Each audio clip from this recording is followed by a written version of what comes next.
Thank you for joining us, and welcome to the Soft Skill Building Blocks module. First of all, I'd like to say that there is not just one framework for soft skill building practices. Many organizations around the world have identified soft skills as an important component of youth development.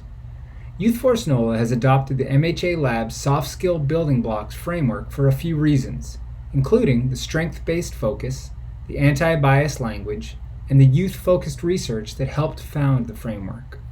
So let's jump in and take a look at the soft skill building blocks. Remember, there are 6 building blocks, and within each building block there are 5 to 7 soft skills or power skills. These are the soft skills that we hope to develop in our youth and that we know can have a positive impact on workplace readiness. So here we go. The first building block that we're going to talk about is personal mindset. The power skills that make up this building block are needing minimal supervision to complete tasks, attempting to complete tasks independently before asking for help, following rules and directions as required by the task or situation, also maintaining focus on tasks despite internal and/or external distractions, avoiding actions that have produced undesirable consequences or results in the past. And lastly, striving to overcome barriers or setbacks and seeking assistance when needed, and adapting an approach in a new response to new conditions or others' actions. Some words that further describe examples of people who master this building block are academic tenacity, acceptance, autonomy, dedicated, flexible, focus, and grit. Also perseverance, and 3 big selves: self-control, self-discipline, self-regulation, and work ethic. The next building block that we're going to look at is planning for success.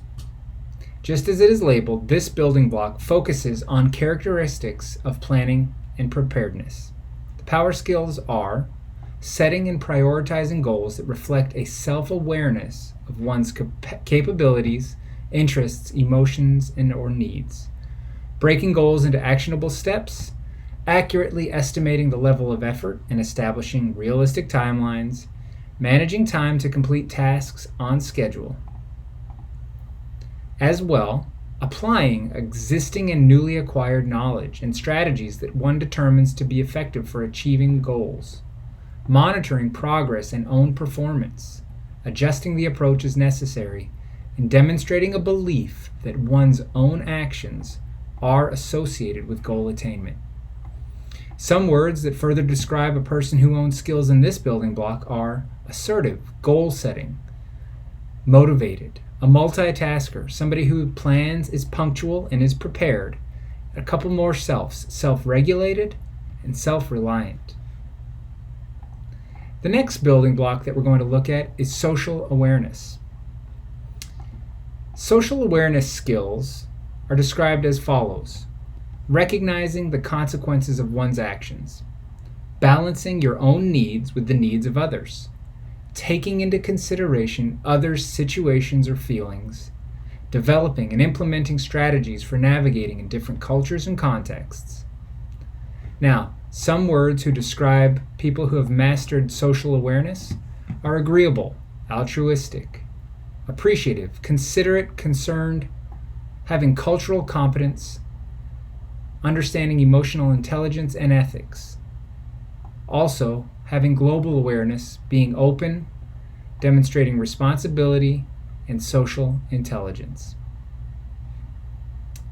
The next building block that we're going to look at is one that no matter what soft skill framework you look at, you will always find this one in some way, shape, or form, and that is communication. Whether it's verbal or nonverbal, oral or written, there are some basic skills of communication that need to be mastered.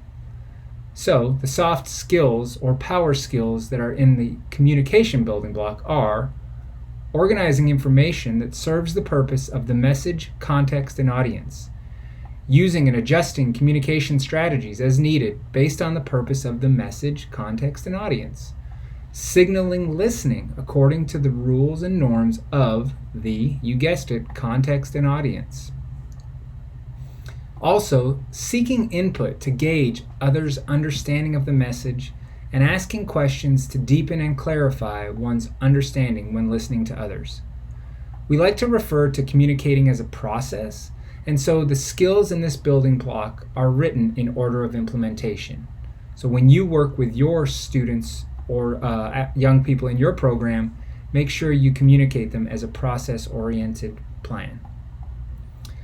So some words that describe people who have mastered the art of the soft skill communication are an active listener, using eye contact, having great oral comprehension and oral expression, being persuasive, speaking for understanding, and knowing how to present. The next building block that we're going to look at is that of collaboration. Most often we think of this as teamwork, and yes, that it is. But collaboration goes beyond just being a member of a team, and it involves the productivity and contributions within. Here are some of the soft skills of collaboration. Completing tasks as they've been assigned or agreed upon by the group, helping team members complete tasks as needed, encouraging ideas, opinions, and contributions of others, leveraging individual strengths, providing feedback in a manner that is sensitive to others' situations or feelings.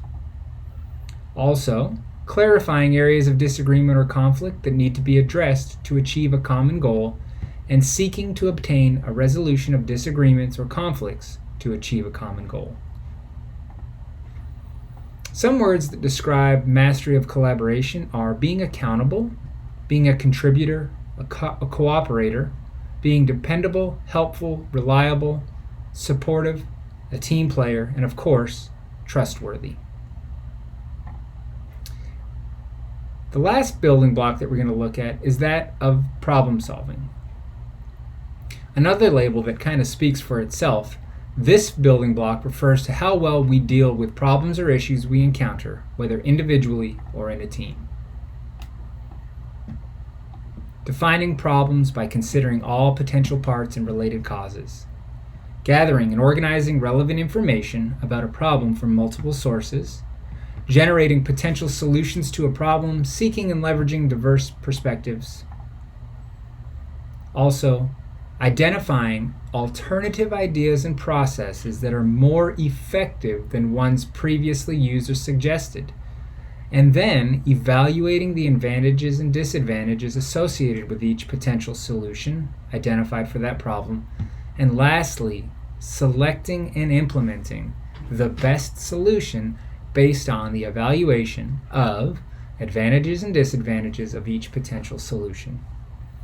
Problem solving, like communication, is a process, and therefore the skills in this building block should be taught in a process-oriented manner. This concludes the overview of the soft skill building blocks. If you're like me, you identified some areas that you could still grow in.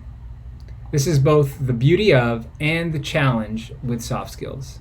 They are not mastered on a test. They require continuous practice, feedback, and even the appropriate venues to put them to use. As educators, our task for the next generation is to work to the best of our ability to prepare them with both academic skills and technical skills, but also soft skills. It starts by understanding these building blocks. Thank you, and please continue your learning in the rest of the module exercises.